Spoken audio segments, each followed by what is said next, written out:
दिल्ली से सटा गाजियाबाद, जो अपनी क्राइम की खबरों के लिए दिन पर दिन मशहूर होता जा रहा है, वहां से एक ऐसी खबर सामने आई जो आपके होश फाख्ता करने के लिए काफी है।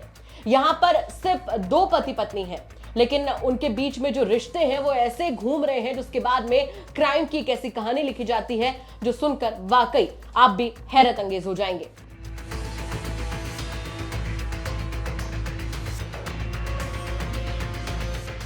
नमस्कार, बहुत स्वागत है आपका यूपी तक में। मैं हूं आपके साथ गौरांशु श्रीवास्तव। आप देख रहे हैं हमारा खास कार्यक्रम the big crime story. The big crime story में कहानी आज उत्तर प्रदेश के गाजियाबाद की, जहां पर एक कत्ल की कहानी सामने आती है। भव्या नाम की एक महिला की मौत होती है, जिसके बाद में जब पुलिस को उसके पीछे की पूरी कहानी पता चलती है तो उसे सुनकर पुलिस का भी दिमाग घूम जाता है। दिल्ली से सटे उत्तर प्रदेश के गाजियाबाद में मृत मिली 35 साल की महिला भव्या शर्मा का मर्डर उसके पति विनोद शर्मा ने ही किया था। गाजियाबाद पुलिस ने इस पूरे मामले का खुलासा करते हुए आरोपी को गिरफ्तार कर लिया है। पुलिस पूछताछ में पता चला कि मुस्लिम युवती बेबी पहली शादी के बाद अंजलि, दूसरे निकाह के बाद अफसाना और तीसरी शादी के बाद भव्या शर्मा बन गई थी। यानी उसने 2 हिंदू युवकों और 1 मुस्लिम से शादी की थी। महिला का अपने दूसरे पति अनीस से भी रिश्ता था। यही बात तीसरे पति को नागवार गुजरी तो उसने चाकू घोंपकर पत्नी को मौत के घाट उतार दिया। दरअसल गाजियाबाद के सिद्धार्थ विहार के वृंदावन इनक्लेव में 25 दिसंबर की शाम को भव्या शर्मा का बिस्तर पर शव मिला था। इस संबंध में पुलिस ने महिला के पति से पूछताछ की। उसने बताया कि आयुर्वेदिक दवाओं की सप्लाई चेन से जुड़ी पत्नी भव्या 25 दिसंबर को ही इंदौर से लौटी थी। रात में दोनों ने साथ में शराब का सेवन किया और 26 दिसंबर की सुबह पत्नी भव्या मृत पाई गई। पुलिस ने महिला के शव का पोस्टमार्टम कराया तो पेट के निचले हिस्से में चाकू के निशान मिले, जिसके बाद दोबारा महिला के पति को बुलाया गया।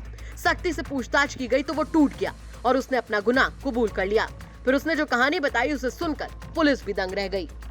भव्या के तीसरे पति ने बताया कि उसकी पत्नी का दूसरे पति के साथ भी संबंध था। ऐसे में उसने एक बार वीडियो कॉल में भव्या के पीछे अनीश को देख लिया था और अनीस ने उसे धमकी भी दी थी कि वो गाजियाबाद छोड़कर चला जाए, जिसके बाद उसका खून खौल गया। आरोपी विनोद शर्मा ने बताया कि 2019 में दोनों ने शादी की थी। साथ में वो अपने दूसरे पति अनीस से हुए बच्चे आदिल को भी ले आई थी। विनोद अपनी पत्नी भव्या के पैसों से ही घर चलाता था। वो बेटे आदिल को स्कूल छोड़ने से लेकर घर के सारे काम किया करता था। वहीं काम के सिलसिले में भव्या अक्सर बाहर ही रहती थी। 24 दिसंबर की रात विनोद ने पत्नी भव्या से वीडियो कॉल पर बातचीत की। इसमें दूसरा पति अनीस दिखा। अनीस ने विनोद को धमकी दी कि गाजियाबाद छोड़कर वो चला जाए, नहीं तो जिंदा नहीं बचेगा। ये सुनते ही विनोद का पारा चढ़ गया और उसने ठान ली कि वो भव्या को नहीं छोड़ेगा। और ऐसे में क्रिसमस मनाने के नाम पर दोनों पति पत्नी ने साथ में शराब पी। जब भव्या नशे में चूर हो गई तो उसके बाद में जो आरोपी पति है उसने बेटे को कुछ सामान लाने भेजा और इसी बीच उसने पूरी वारदात को अंजाम दिया। पूरे मामले पर पुलिस का क्या कुछ कहना, चलिए सुन लेते हैं। मैम, विजयनगर थाना क्षेत्र में एक महिला की हत्या की गई थी। पता चला है कि उसके पति द्वारा ही उसकी हत्या की गई थी। क्या मामला है और क्या जानकारी इसमें पोस्टमार्टम रिपोर्ट से सामने आई?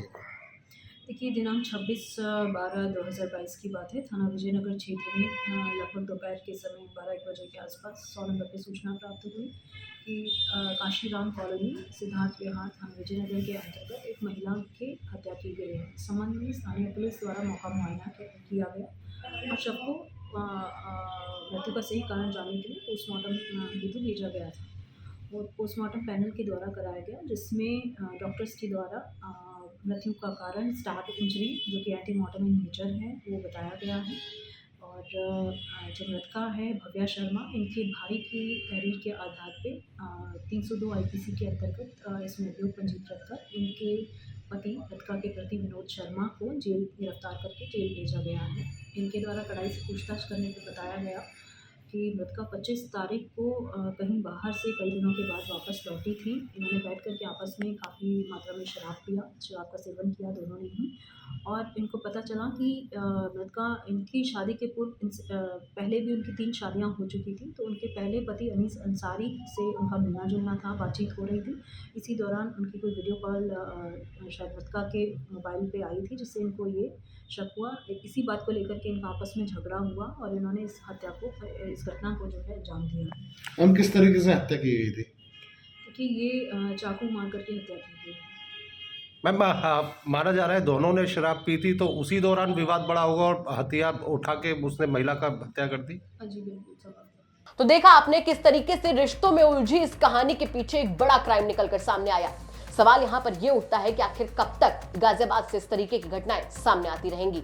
उत्तर प्रदेश से जुड़ी ऐसी तमाम बड़ी खबरों के लिए आप बने रहे यूपी तक के साथ ही हम आपसे ये भी कहना चाहेंगे कि आपके आसपास के इलाके में कोई ऐसी बड़ी घटना होती है जो कि क्राइम की एक बड़ी खबर बन सकती है तो हमें जरूर बताइएगा, हम उसकी तह तक जाएंगे, उसके बाद में उसे खबर के तौर पर आप तक जरूर पहुंचाएंगे। नमस्कार।